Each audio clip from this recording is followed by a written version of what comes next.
Hi అండి, అందరికీ నమస్కారం. Welcome to Vijay media. ఇప్పుడైందన్న వార్త. తెలుగు రాష్ట్రాలకు పొంచి ఉన్న ముప్పు. రానున్న 5 రోజుల్లో భారీ వర్షాలు. లేటెస్ట్ అప్డేట్ రావడం జరిగింది. సో దానికి సంబంధించిన పూర్తి వివరం చెప్పడం కోసం నేను ఈ వీడియో చేస్తున్నాను. వీడియోని అక్కడ స్కిప్ చేయకుండా పూర్తిగా చూడండి.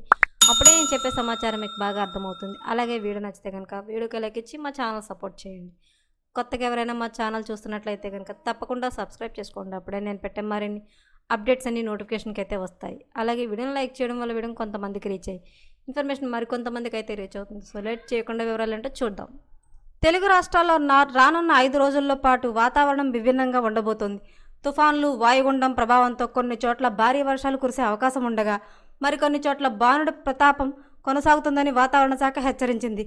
వాతావరణ శాఖ అధికారుల ప్రకారం ఆస్ట్రేలియా సమీపంలో మైలా వలను అనే 2 తుఫాన్లు ఏర్పడ్డాయి. తుఫాన్లతో పాటు హిందూ మహాసముద్రంలో కొనసాగుతున్న హిందూసా వాయుగుండం ప్రభావంతో వాతావరణంలో మార్పులు చోటు చేసుకునే అవకాశం ఉంది. దీనికి తోడు అరేబియా సముద్రం నుంచి బంగాళాఖాతం వరకు ఉపరితల ద్రోణి ఏర్పడటంతో ఏప్రిల్ 6 నుండి 10వ తేదీ వరకు ఏపీ, తెలంగాణలో భారీ వర్షాలు కురిసే అవకాశం ఉందని, ఏప్రిల్ 6న మధ్యాహ్నం తర్వాత ఉత్తరాంధ్ర నుంచి కోస్తాంధ్ర వరకు భారీ వర్షాలు కురిసే అవకాశం ఉందని వాతావరణ శాఖ అధికారులు తెలిపారు.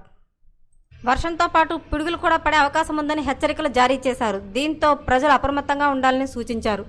ఇక రాయలసీమలో ఎండ ప్రభావం తీవ్రంగా ఉంటుందని, ఉష్ణోగ్రత అధిక స్థాయిలో నమోదవుతాయని స్పష్టం చేశారు. 39 డిగ్రీల సెల్సియస్ వరకు ఉష్ణోగ్రతలు నమోదయ్యే అవకాశం ఉందన్న ప్రజలు జాగ్రత్తలు పాటించాలని వాతావరణ శాఖ అధికారులు సూచించారు. వడదెబ్బ తగలకుండా జాగ్రత్తలు తీసుకోవాలని స్పష్టం చేశారు. ఇటు తెలంగాణలోనూ వర్షాలు కురుస్తాయని వాతావరణ శాఖ వెల్లడించింది.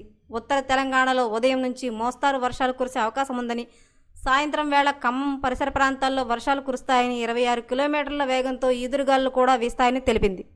హైదరాబాద్, దక్షిణ తెలంగాణలో ఎండ తీవ్రత సాగుతుందని, గరిష్టంగా 38 డిగ్రీల ఉష్ణోగ్రత నమోదయ్యే ఛాన్స్ ఉందని పేర్కొంది. రానున్న రోజుల్లో ఎండలు మరింత ముదిరే అవకాశం ఉందన్న, మధ్యాహ్నం పూట అత్యవసరమైతే తప్ప బయటకు రావద్దని వాతావరణ శాఖ సూచించింది. ముఖ్యంగా వృద్ధులు, పిల్లలు, గర్భిణులు ఎండ ప్రభావం గురి కాకుండా తగిన జాగ్రత్తలు తీసుకోవాలని హెచ్చరించింది. మరిన్ని లేటెస్ట్ అప్డేట్ల కోసం మా ఛానల్ తప్పకుండా సబ్స్క్రైబ్ చేసుకోండి. Thanks for watching.